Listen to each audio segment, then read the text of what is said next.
All right, welcome to another episode of The Bald and the Beautiful. Today is a very special day, you fucking whores. It really is. It is a special day. This is a wonderful day. And we haven't even been having guests because honestly, I just don't care anymore. But fuck everybody except we have an exception in the building. We're not in the building, but his building, but via satellite. From my top three favorite show of all time, I would say. Top three favorite shows of all time. A very incredible superstar actor that me and Trixie are unreasonably enormous fans of.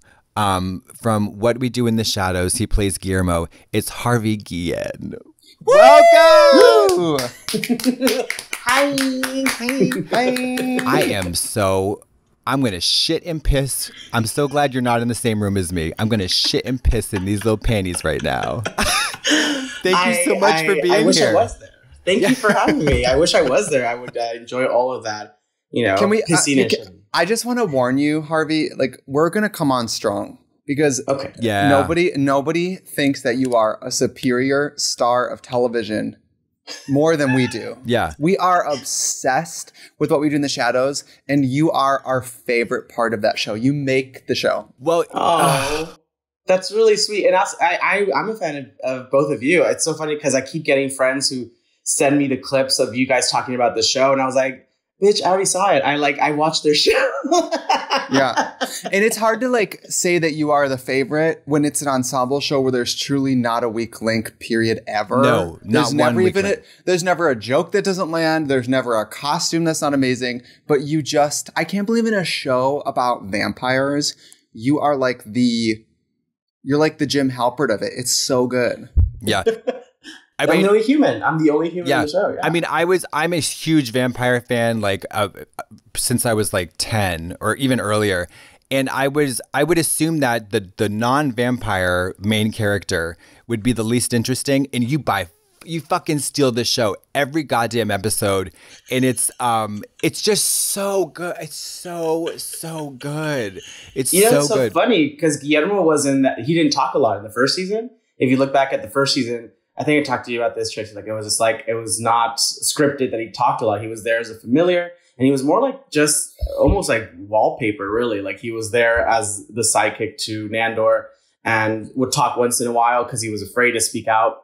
And then it was just through facial expressions that we told a story. All of season one, it was just my face that was just telling the story. The audience was like, oh, I see what's happening. There's something there going on. So it's so funny that you say that, but I don't think that was the intention for Guillermo originally, but here we are.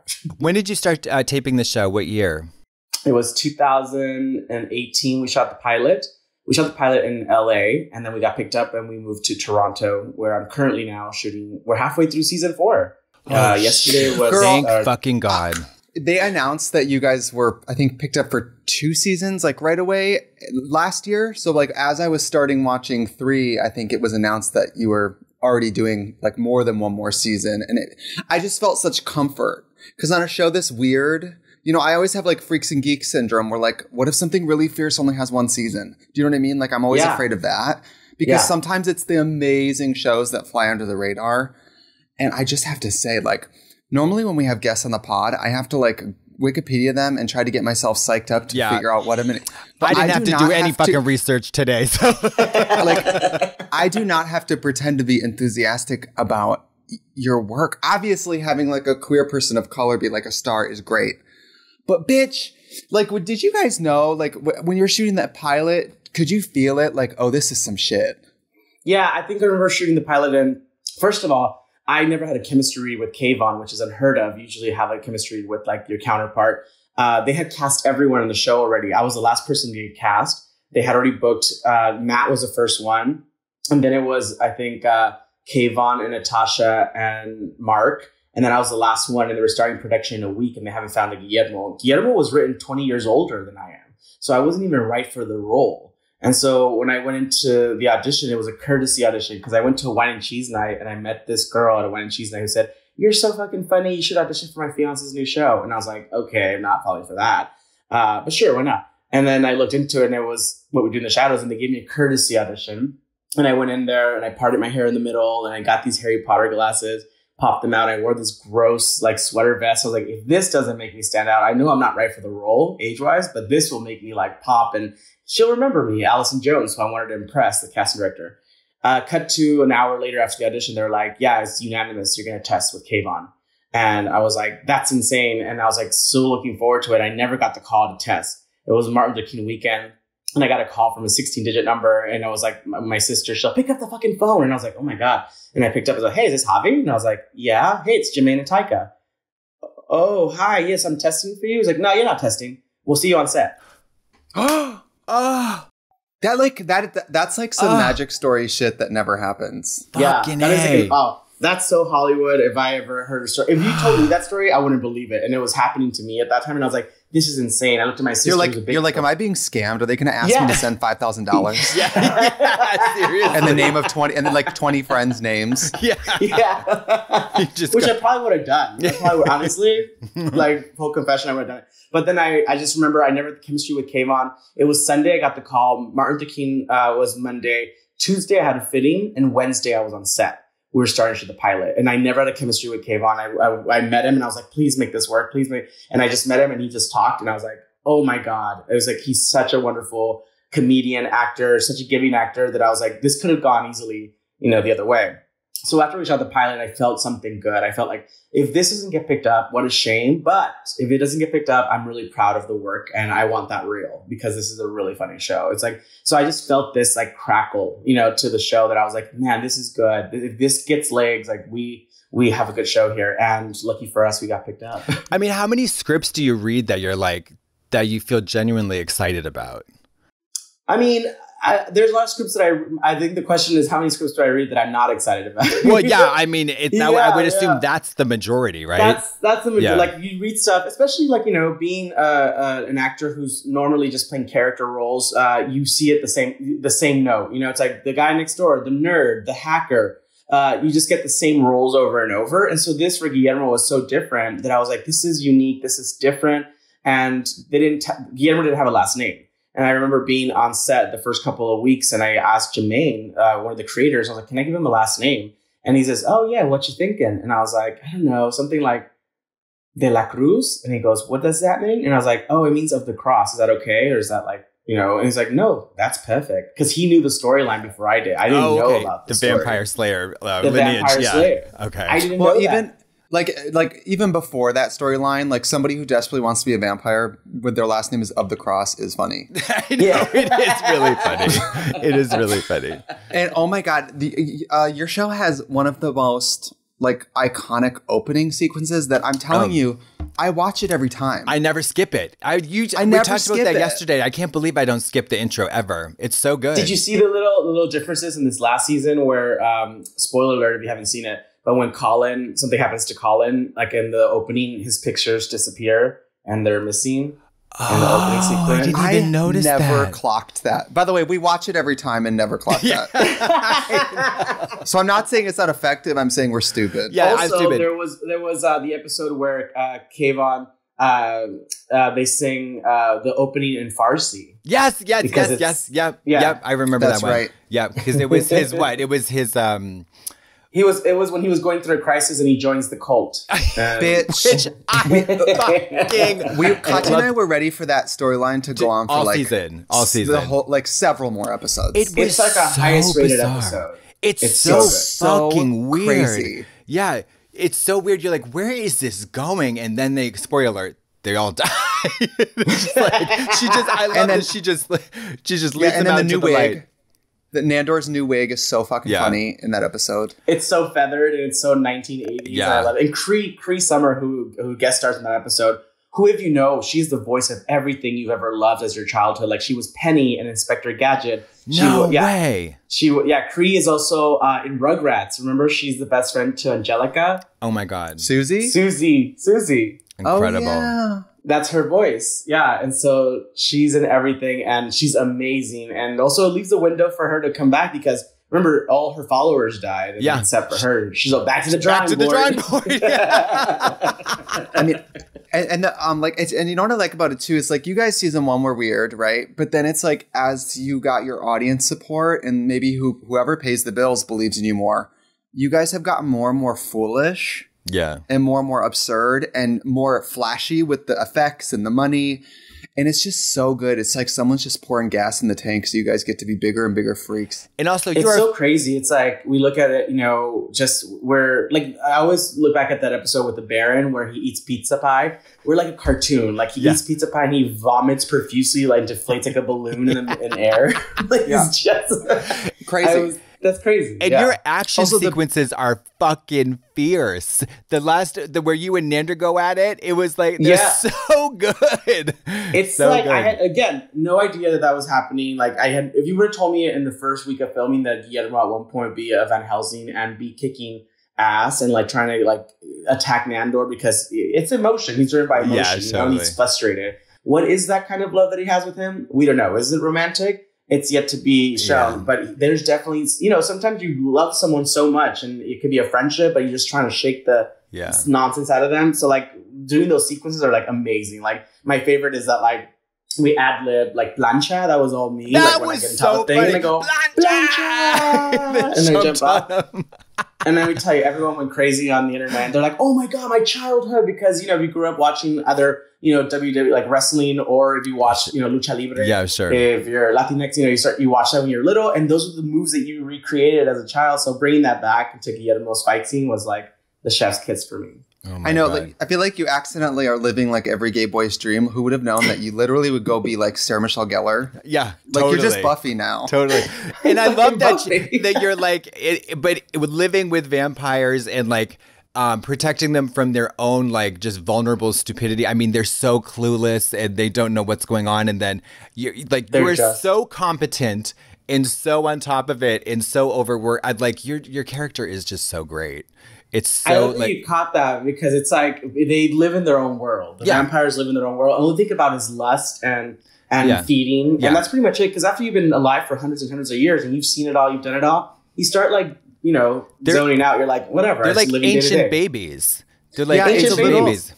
It reminds me of like absurdly rich people, how they sort of become incompetent. Yeah. Like money makes you sort of just a shell of like, what else? Who cares? Like they can't pump their own gas. Like they can't go to a gas station and pump their own gas. Where she tried to turn the TV on with a paperweight and like, you know, it's just like, oh my God. So good. Also the RuPaul cameo was so fucking funny this week. Oh my God. Can I tell you a story about that? So that was the scene, that was the last episode of the finale. And that scene when Taika says, yes, queen, and it's like, you didn't take over RuPaul's Drag Race. And then it shows like RuPaul at the end of his message. Yeah. And then at the end, I remember I record all the RuPaul's Drag Race. was scripted. And in my wild line, I literally, they said you can throw in like, you know, what you want to say. So I literally said something like, you're going to fall, like, I recorded all of RuPaul's Drag Race. Also, you're going to fall in love with Trixie and Katya. And I literally said that in the take, and I hope that it make it. It didn't make it, but I said it. Fucker. I would have jizzed. I would have jizzed myself. You know why it didn't make it? Because it would have been a lie. He was not going to fall in love with us. He was going to hate us. Yeah. I watched, who is the actor that plays Nander? What is his name? Kayvon Novak. I watched a couple of interviews with him, and it is so bizarre to hear him talk in a not crazy accent. Not Nandor, yeah. He's so hot. I find him so fucking attractive. Oh my God. He's like honey to bees. Like every woman that passes by, like it's just like him. Like he is just. And the worst part is that he's so charming and nice that it's like you almost wish someone who was like funny and like good looking be an asshole. Yeah. But he's not. He's literally the nicest person ever. And you're just like, yep, like you're a good guy. Like you're a nice guy and amazing, funny. Like he's like, I couldn't ask for a better like scene partner. He's like the best. My God. You also really lucked out with your character because I mean they do have you in drag. Like your look changes a little bit. But your cast members, besides Colin, they are in drag every day. Yeah, they're every day. Yeah, that's every day. You know how long the first season it would take everyone to get ready? Because I feel bad for Natasha because in the first season she would wear corsets and petticoats and boots, like Victorian boots, even though you would never see her shoes because the petticoats and the dresses are so long. Unless she was flying, she could wear Uggs. You would not know the difference. But the costume designer was like putting her in like high ankle, like Victorian shoes. And she had to be in those for 16-hour days. And I like my hat goes off to her, but she had the toughest and she had to make up and she had to do. And the first season, it was her own hair they were using. Oh, so no. Yeah. So they were doing a lot of stuff with her own hair. And eventually they caught on. They're like, you know what? It's probably faster if we do way faster. Yeah. And for that length of hair too, styling that length of hair, that's crazy. Yeah. Yeah. Touch-ups. Yeah. And it was so time consuming. So I think they figure it out. And I always say Nadja has like the hardest getting ready. Guillermo, season 1, I literally would put my sweater vest 5 minutes before we're on stage.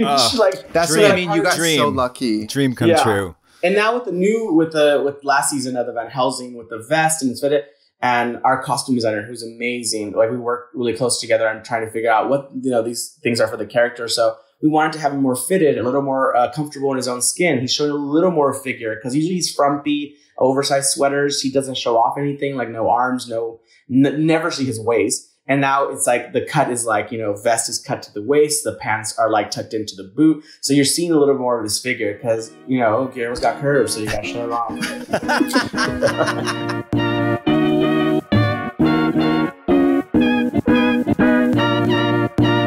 Let's talk about Squarespace. Listen, Squarespace is the one-stop shop for everything website oriented. You want to start a business? Lovely. Need a website? Squarespace has got you. Squarespace has a cornucopia of options and tools and features that it's really like Thanksgiving every day when you're using Squarespace. When you're talking about e-commerce, honey, they have the tools you need to get your business off the ground. Templates, inventory management, checkout processes, secure payments, you name it. Want to collect donations for your nonprofit? No problem. Do you need to look at analytics to track the progress of your business? No problem. Everything you need to do, and it's also easy, and it's also simple, and it's also lovely. How about social sharing? The Squarespace blogging platform supports a configurable sharing button. Isn't that amazing? I remember buttons in my day, they were not configurable. Listen, I've been an avid user and very happy customer of the Squarespace for so many years now. And I don't think that's going to change. You know why? Because they have so many wonderful features that make it easy and affordable for a person like you, a person like me, to enjoy a wonderful presence online. It's just the truth. So go to squarespace.com for a free trial. And when you're ready to launch, go to squarespace.com/bald to save 10% off your first purchase of a website or domain.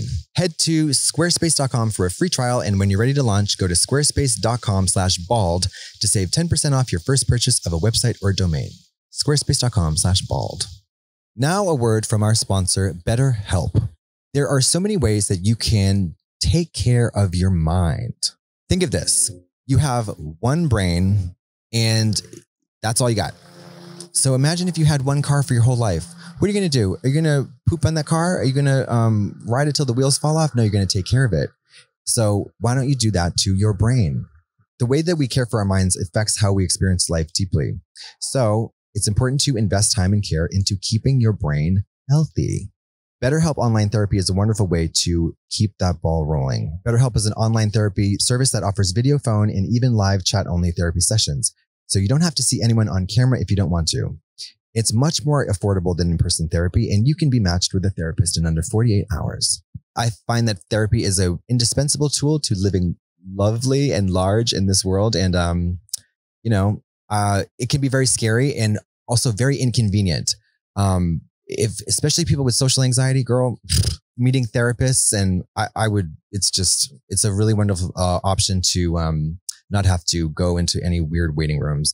Our listeners get 10% off their first month at betterhelp.com/bald. That's betterhelp.com/bald. There's also, what a gift to, there's nothing funnier than somebody who desperately wants to be a vampire, right? That's already funny. And then he's just never getting the release of actually that. But then adding accidentally being really good at killing vampires is so funny. Yeah, it's so funny. And also when you killed the Baron, that was the funniest fucking thing I'd ever seen. He went out to get roses and he came back and he was, I'm back with the so funny. And I'm so happy the Baron is back now, like a crispy critter. Oh my God. Doug Jones, and also another, you know, if you remember all of your childhood like favorites, he was Billy in Hocus Pocus. Remember Billy with this like sewn up mouth? No way. That was him. He's all Billy, and he like cuts his mouth open and moths come out. That's Doug Jones. Wow. Doug Jones is the Baron. And do you remember, like, this is like maybe I saw reruns of this online, but remember Mac the Knife, like McDonald's, like Crescent Moon that play the piano and the McDonald's commercials? Like maybe this is like 90s. Maybe it was 80s, I don't know. But like I've seen it online. That's him. He was like the first like giant Big Mac, like Crescent Moon guy. Oh, I think I know what you're talking about. Yes. Wow, what a career. Yeah. That was him. Yeah, and he's the creature in Shape of Water. Remember the movie Shape of Water? Oh, I did know that too.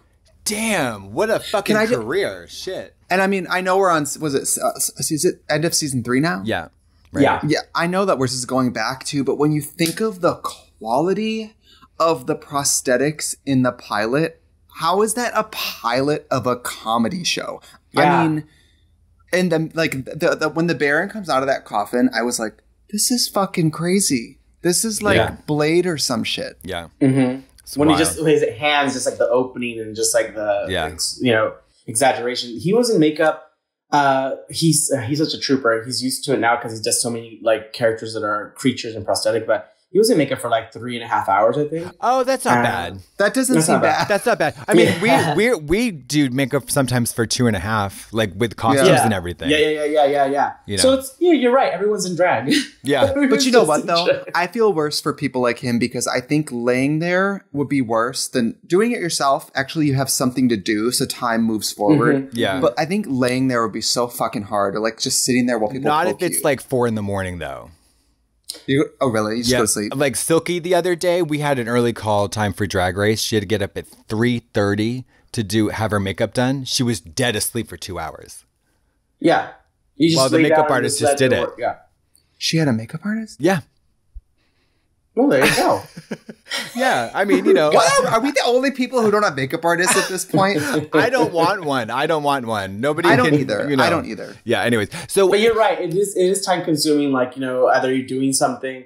Even I'm not in the makeup chair for that long, but I always like bring my sides or bring like my phone or something because you want to be doing something because otherwise the first, you know, it's not your first rodeo. Like the first time you do like a show and stuff. I remember my first show ever and I was on a show called Misguided, and it was Ashton Kutcher produced it, and Judy Greer started it. It was like I love her. We love Judy. We love her. And it was my first thing ever, so I got to go to the makeup chair and I was so excited. I was like watching everything and I was like talkative, and I was just like so engaged with everything. And then after like a while, like, oh yeah, they don't want to hear you talk at this 5 a.m. Shut the fuck up, bitch. It's 5 a.m. Damn. It's 5 a.m. And you're so cheering. You're like, oh my God, is everyone having a great time? And everyone's like, oh, okay, close your eyes and close your mouth. Yeah. Oh, that's too bad. That's funny. Well, I think you set the tone, right? If it sounded like an Uber where if you start talking, they'll talk to you, but if you say nothing, they won't. Right? I've been in many situations where the Uber has shushed me. Oh. It's like the opposite. What? Shushed you? They shushed you? Yeah. No. Yeah. They'll take a fake phone call. What? Yeah. They're too busy for you and they're driving you. Yeah. I'm like, okay, I'm right. You know, it's funny. Yeah, because like I'm friendly. Especially if they speak like Russian. If they speak Russian, then I'll try to talk to them in Russian, and then they will just stop talking. They would just stop. They would just stop talking. Maybe because I'm gay. Maybe because I'm gay. I don't think that's probably why. I think, what are you talking to them about? Can I ask? Mung diving. No. Wait, Guillermo. I'm not Guillermo. Sorry, Harvey. Sorry. That's your name now. I have a question for you. So, like, I feel like in the show is 3 seasons now. They're like the sustained tension that is like so important in carrying this kind of like narrative weight is that Guillermo has not been turned into a vampire. Do you think he ever will be? I think that sometimes we think what our dream and ambition is and what's best for us is what we're after. But sometimes the universe is like, look over here, bitch.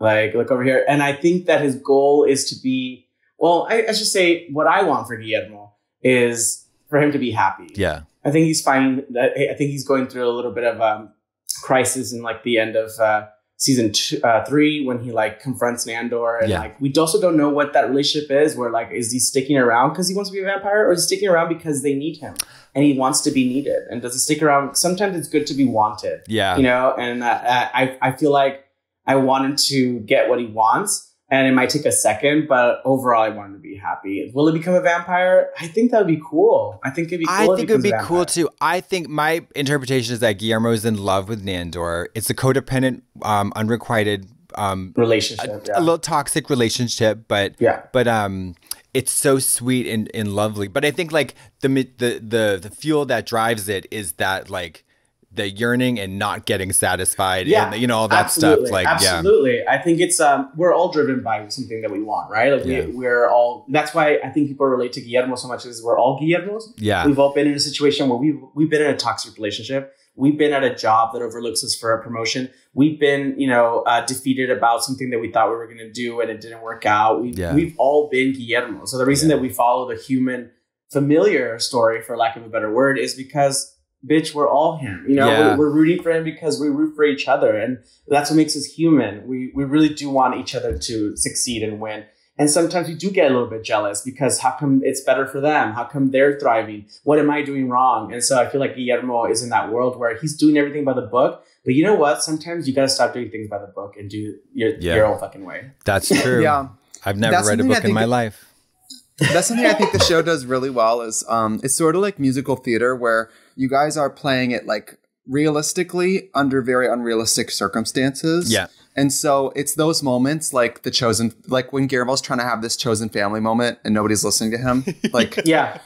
There's a little bit of heart, but then you're like, all right, this is a comedy show where nobody cares what he has to say. It's absolutely right. And I couldn't imagine it being any other way. And that's the first time that we see the vampires genuinely having any kind of past emotion they had as a human. Because remember, those days are long gone. Right. If we're making this the reality and we're grounded in this world, vampires haven't felt human emotions in a while. So for them to force themselves to go back to that place and be like, wow, do you like doing stuff, Guillermo? Wow, he likes and he knows it.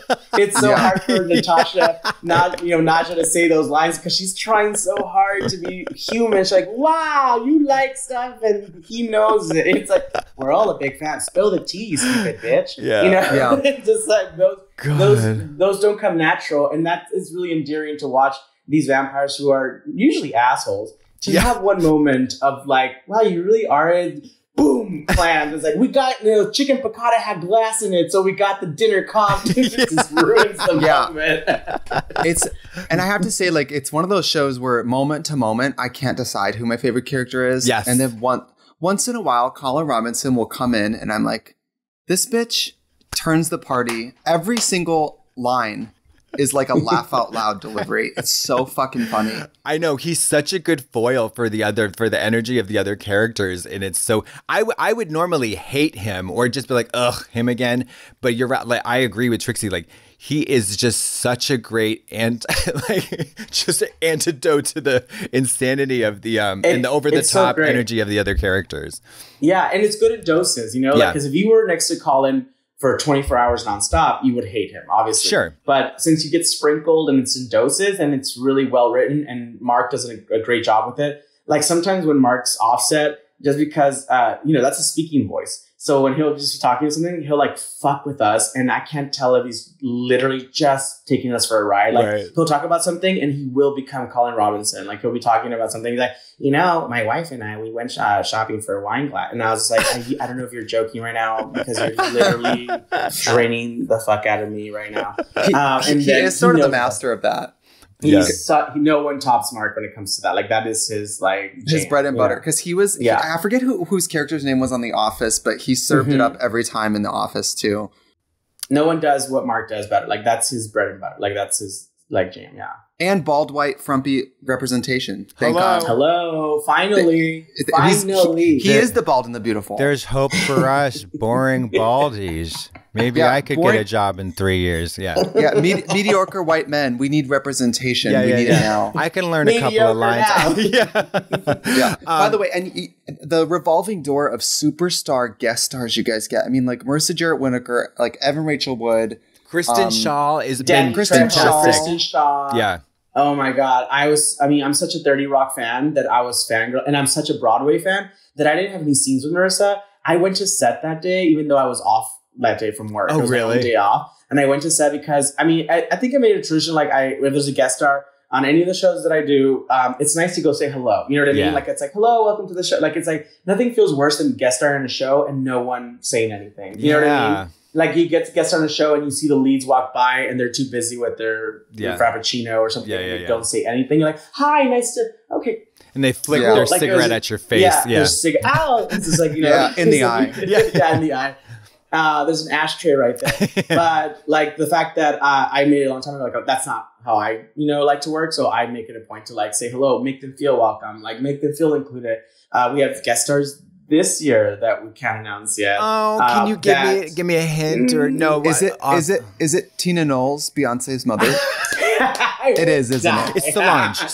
It's Solange. Okay, fine. I'll say it's Solange. Yeah, absolutely. Woo! I would love to see. My dream list of guest stars would be like, I would love to see Amy Sedaris as a vampire council member. Oh. That would be so beyond. Can I tell you? I'm not even making this up. That is literally the first person on my list. I've literally told casting, I was like, is there any way that we could get? And they're like, oh no, because so our casting director out of New York cast Amy's last show at home with Sedaris. Wait, obsessed. So obsessed. Okay, bitch. I'm obsessed. Stranger with Candy was my thing. Like I watched it on repeat. Like I'm obsessed with Amy Sedaris, and people don't give her like the credit she deserves because she's a comic genius. Yeah. And I literally was filming a movie, and the casting director got an offer from Amy's show for me to come do the show, and they told.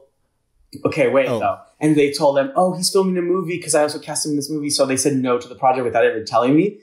The casters are like, oh, I wanted to tell you that they wanted you for that show, but I knew you were filming. And I was like, oh, we moved production like a week. I was off that week.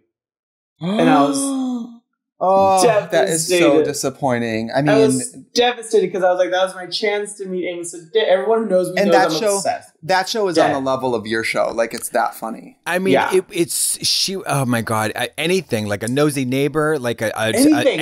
A mailman. Yeah, anything. Totally. Anything. Make it. I literally have been saying this, like anything. Yeah.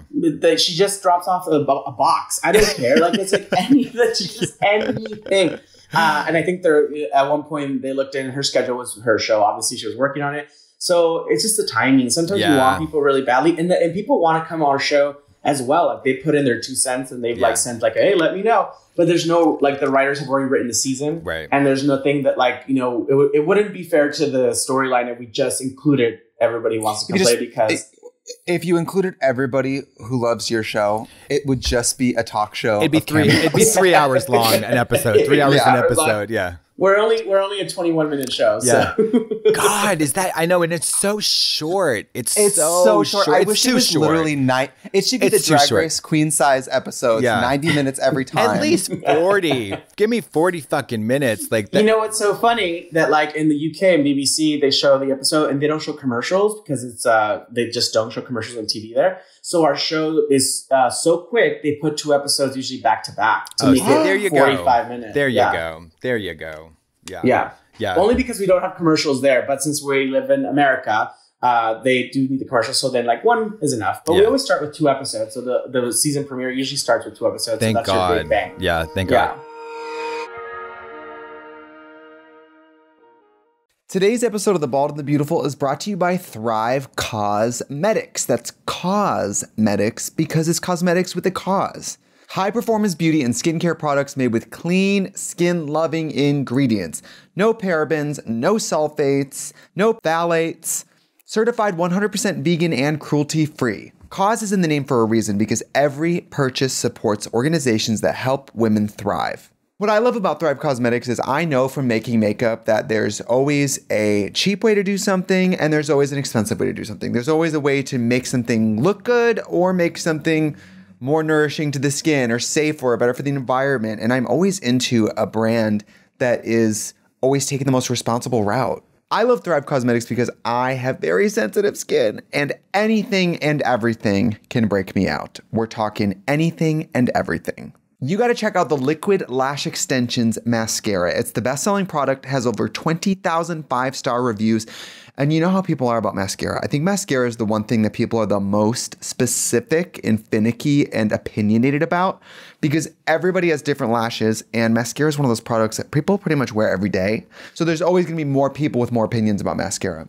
Ultra lengthening, eye-opening effect, lasts all day without clumping, smudging, or flaking. It mimics the look of lash extensions without damaging glue or expensive salon prices, and it's easy removal. Tubing formula slides right off with warm water and a washcloth. No soap required. Thrive Cosmetics also has a great mission statement called Bigger Than Beauty, and for every product purchased, Thrive Cosmetics donates to help women thrive. Women emerging from homelessness, surviving domestic abuse, fighting cancer, and more. Now is a great time to try Thrive Cosmetics for yourself. Right now, you can get 15% off your first order when you visit thrivecosmetics.com/bald. That's Thrive Cosmetics, CAUSEMETICS.com/bald for 15% off your first order. Do you know why free trials renew without your consent? It's a business scam out to get you. Don't let greedy corporations pocket your money. Download TrueBill to take control of your subscriptions. TrueBill is the new app that helps you identify and stop paying for subscriptions you don't need, want, or simply forgot about. On average, people save up to $720 a year with TrueBill. Because companies make subscriptions hard to cancel, TrueBill makes it incredibly simple. Just link your accounts and TrueBill will cancel your unwanted subscriptions in one tap. Listen, I'm not ashamed to admit that I have a lot of, let's just call them porn subscriptions that, maybe one night I was feeling some type of way and they just keep collecting my $30 a month or whatever. And TrueBill helped me save a fortune on unwanted porn subscription canceling. Isn't that great? It's a Christmas miracle. TrueBill has over 2 million users and helped save them over $100 million. Just like Matthew B. says, in a matter of seconds, I saved $660 for the year on my DirecTV bill, saved $120 for the year on my Sirius XM bill, saved $840 a year on car insurance. That's wonderful. So don't fall for subscription scams. Start canceling today at truebill.com/bald. Go right now. Truebill.com/bald. It could save you thousands a year. Truebill.com/bald. What are some of your favorite shows, just in general, that you love to watch? Right now, I'm going down a rabbit hole of reality TV since I'm a housewife fanatic. Okay. Work so bitch. I'm just obsessed. What is happening with What franchise are you watching? Oh, the Beverly Hills with Erica Jane. Like, what is the whole Is that thing who was Hunky Dory? Is that from Beverly Hills? Yes, that's Kathy Hilton. Okay. Yeah. Who's a national treasure? That's all I know now about she's it. a staple. Yeah, Kathy Hilton. Yeah. I love that one. I love the New York. It's the Salt Lake one has another, Girl, controversy. Salt Lake is doing what none of the girls are doing, and it's kind of under the radar. It's great. It's amazing. Like, and then Jen Shaw. Oh my God. I'm just watching every minute. And like, that's how I like completely decompress. Like I just like go home after doing comedy and like, it's so great. And then watching these housewives and their stories. A housewife, another guest star that could potentially. Yes. Oh but my also, God. Your show is like a faux, it's not a reality show, but it's a faux doc, but it is faux reality. So I would think having a healthy dose of reality is probably good for you. You should have Absolutely. Kathy. You should have Kathy Hilton on there. Oh my God. Yeah, she comes and knocks on the door and says, "Who's Hunky Dory?" Instant kill.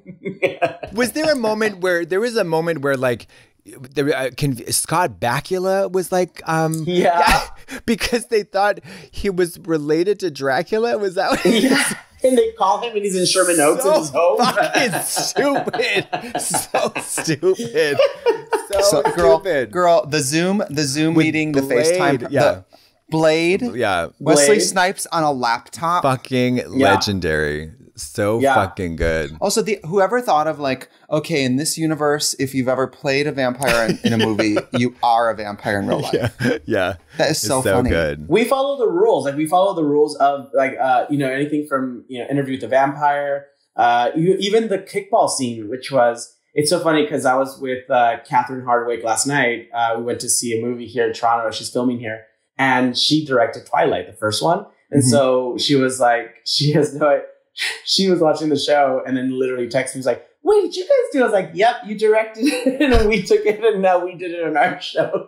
So good. The Kickball Scene. It was just like we're not above that. Like, we're not above like throwing a wink to like, you know what we're talking about. You saw the fucking movie. You know, it's like, That's awesome. Those movies are really, Katya just did a recap of it, and those movies are really on another level. They are totally out of this world, unhinged, crazy, just wild, crazy. wild, crazy, wild. Yeah.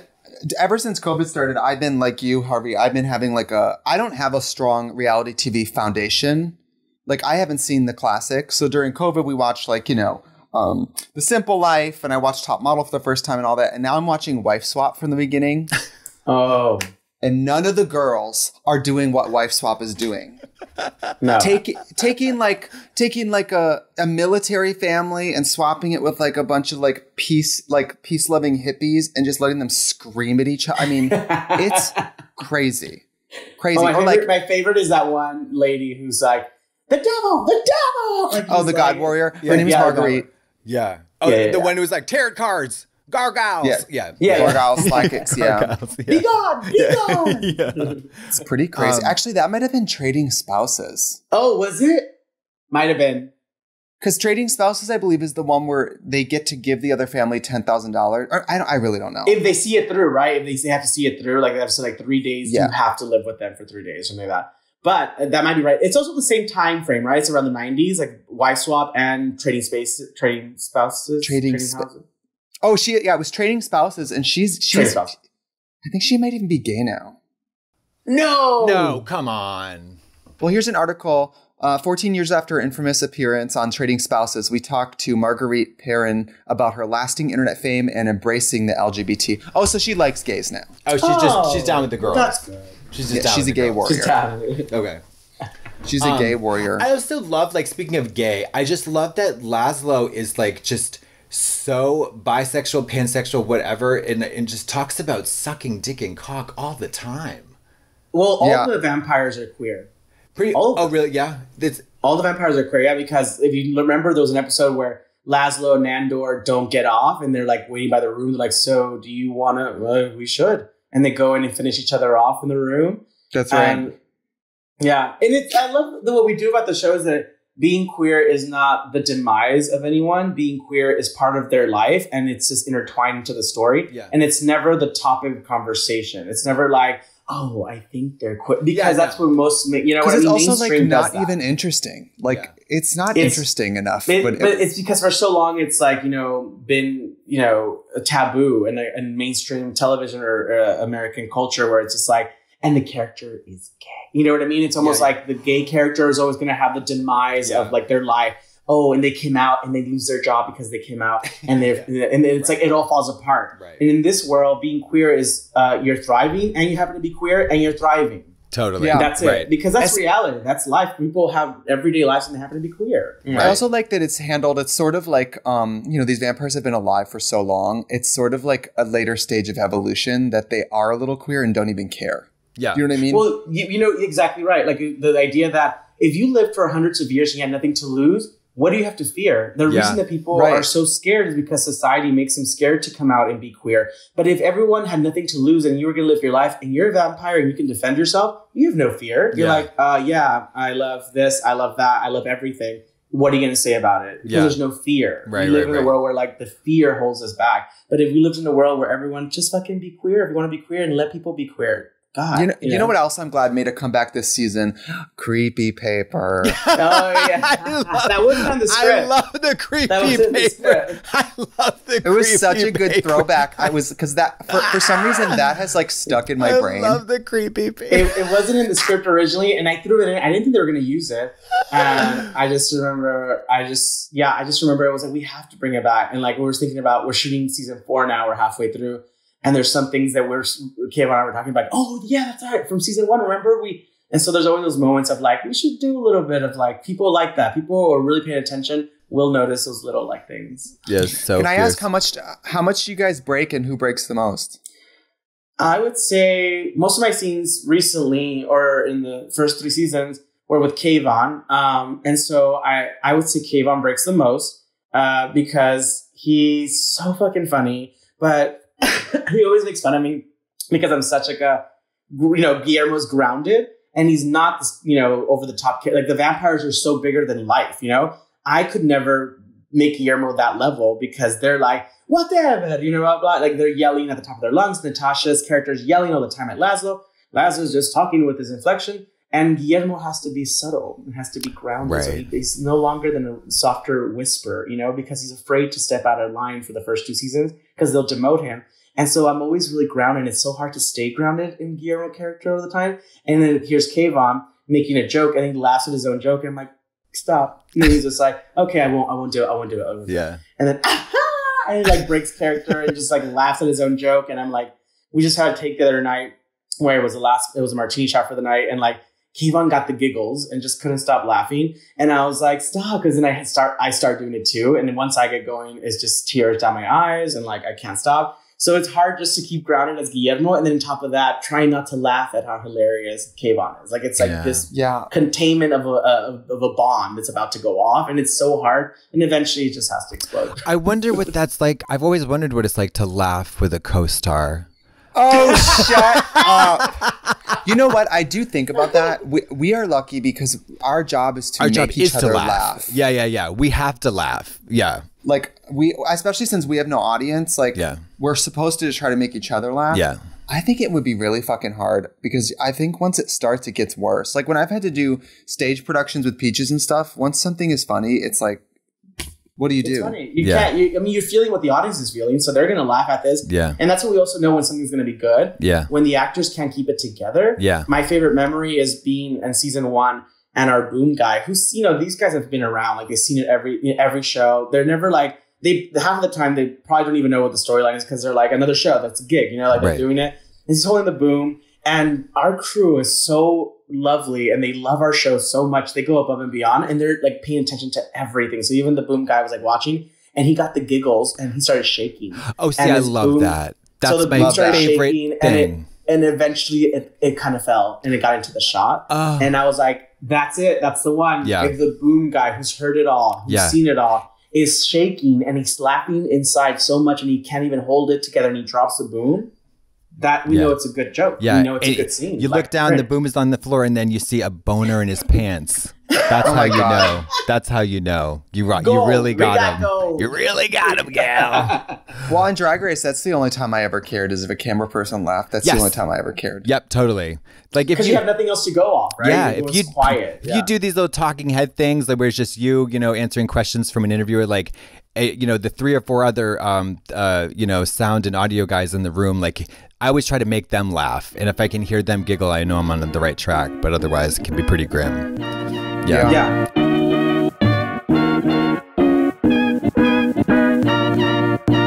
Hi.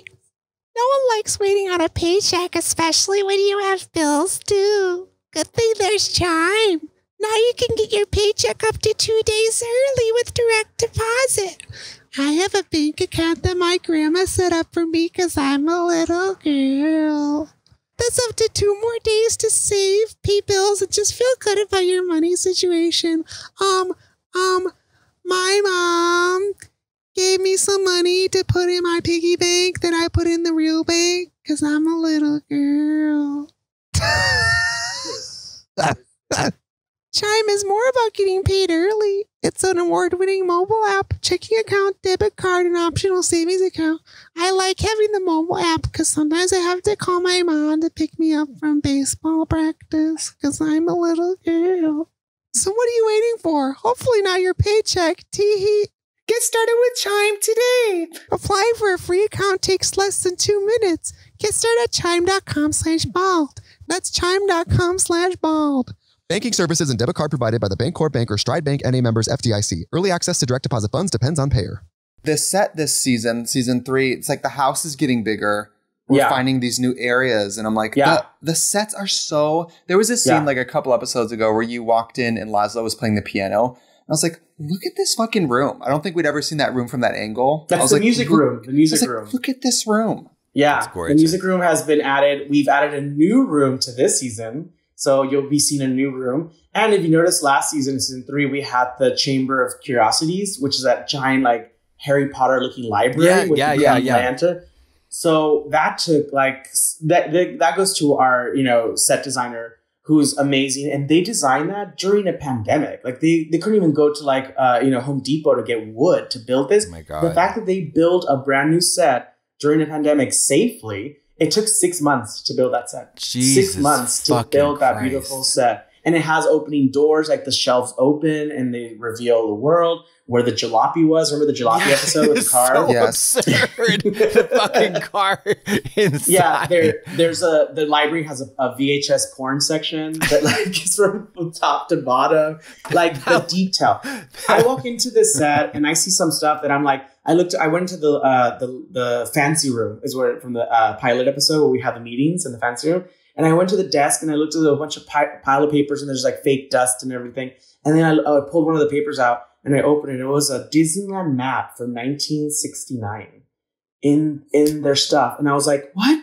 How is this? Should this be here? This is an original map from like Disney. Like, and it was just hidden in our shelves because everything has to be antique and old. And what's that story there? Like, there's a story there that we could pull from. Like, at one point, did they go to Disney? Wait, did they? Like, what? Wow. Like, so the stories that you can just pull from the library alone, like the books that are there, like it's insane. It's really crazy. But then again, when everybody's in like high horde vampire drag, it would be absurd if the environment wasn't on that level. Yeah. You know? Yeah. It has to be up to par. And Yeah, the it lighting has to. is so fucking fierce. The lighting is so great. Girl. It's so beautiful. It's so beautiful. And there's so many so little great. stupid running jokes when you've watched the show so religiously as we have. I mean, every time there's a new season, when it's over, I just start it again. Yeah. And yelling bat whenever you fly, stupid. So stupid. So funny. And then, you know what I want to come back to? I mean, I know it's not like a full lifetime yet. That guy that Nadia every lifetime, like almost falls in love with him. Was it Jeff? Jeff? Oh, yeah. Just like, is it Jib? Jib? Jerem? Jess. So funny. He's great. He's wonderful. He was in the pilot and he came back as a ghost, remember? He came back as a ghost. And that looked cool. That was our first episode of season 2. Yeah. The ghost episode was so good. Yeah. So good. And those are like, it's hard to do because all those characters are the same characters. So like you have to like get dressed into full drag for like, the vampires and then get out of drag to play the ghost in their drag. And then be in lights and blah, blah. So those were so hard to shoot because it's the same person talking to each other. Like it's very like Parent Trap, the original one. Yeah. It's very Parent Trap, like where like it's like, and the horse was a ghost. We had a horse. Yeah. John. Like John, my horse John. And that's how we also got the Nadia baby doll though, which is so fucking crazy. The doll. So insane. I said they have to make that doll. They have to make that doll. Everyone has now at this point has a catchphrase. And I think, for everyone like Bat, and this fucking guy or Guillermo, or for Guillermo it used to be, my name's Guillermo La Cruz. And then just recently I've noticed through the fan base online that like, the new quote that they chose for him is "You live because I let you live." Yeah, and that scene was so fierce. That came out of nowhere, and like as a viewer, you go, "Oh my god! I never realized that Guillermo might really be able to whoop his ass." Yeah. I mean, or And he go proved toe to it. toe. Absolutely. Yeah, Like the power shift, you're like, "Oh my god! This has been." It really reminds you of like. Guillermo now is just really letting them feel powerful. Yeah. And remember that everyone has their limits. And I think that's the good thing. And the nice thing I like about Guillermo is that everyone can be pushed. Everyone can be pushed to your limits. You're a nice guy until you're not. And you made me a bad guy. You know what I mean? It's like there's no reason not to be nice. And if you just continue to push people, you don't know what they're capable of. It's like, don't try me. Like, try me. Yeah. Just like that idea. I guess we could wrap it up here, but congratulations on just you're so great. Yeah. You really make this show so great. I can't believe, I'm so happy you, through luck and magic and talent, are on just the best show on TV. Yeah. Oh, thank you. That's really kind. Thank you so much for taking some time out of your very hectic vampire slaying schedule to be with us here today. Oh my God, are you kidding me? I'm such a fan. I'm like so giddy. Oh yeah, you love the Drag Race. You love the girls. Bitch, that's the best thing about getting famous on Drag Race is that cool fucking celebrities with actual talent are fans of us. That is that is like I love it. I keep saying I haven't been a judge on Drag Race, but I want to. So find it. have to. Hook it up. Have to. You have to hook it up. Okay, I'll hook that up and then hook this up. if there's ever a Russian transvestite vampire character. No. I do, Mama. I can go from this to Gollum in about 12 minutes. So like it's a real easy fix. Just like. Yeah, or you know what, even easier, if you need like a disgusting, haggard, 172-year-old vampire troll swamp thing, Mama, I'll do my own makeup. It'll be flawless. Are you kidding me? I literally have already put you both on like the list for casting. I was like, if there's anything, and like Trixie knows, like I literally die. I'm like, I want to work with people that like I'm such a fan of. I love. Yes, it's gonna happen. Hook it up. By the way, this is the 7 degrees of separation. Kate Beckinsale loves Katya, who played a vampire in Underworld. And not only that, you mentioned Judy Greer a little while ago. Judy Greer, yeah. Yeah, I worked with her. I don't know how that's relevant. And it's so connected. I worked with her at the Petco. Yeah. Well, I followed her home from the supermarket one day. Close enough. Yeah. Oh, can you let the girls know where they can find you? Oh yeah, please. How can we find you on social media? You can find me on Twitter, on Instagram, just my full name, Harvey Guillén, on Twitter and Instagram. How do you spell that? G-U-I... G-U-I-L-L-E-N. Got it. And you spell Harvey, H-A-R-V-E-Y. Harvey Guillén. Call now. Thank you for coming on, babe. Thank you so much. Thank you for having me. God. I love you both. I'm such a fan. And thank you so much for watching the show. It means the world. Oh my God. When is the next season coming out? Next season's coming out next year. So that's my problem. I want it like Big Brother. I want it on every night, hour long. I know. But look at it this way, because you know, if you look at the math, we shot season 3 in January of this year till April, and you already binged all through that. So we finished a full season in 1 year and started a new season in the same year. So we did 2 seasons in 10 months. I'm sorry, it's not fast enough. It's not fast enough. You people don't need sleep, okay? You don't need sleep. Awesome. Go. Thank you so much. Honey. Have a great rest of your day. Thank you so much. Love you. Yay, bye. Bye.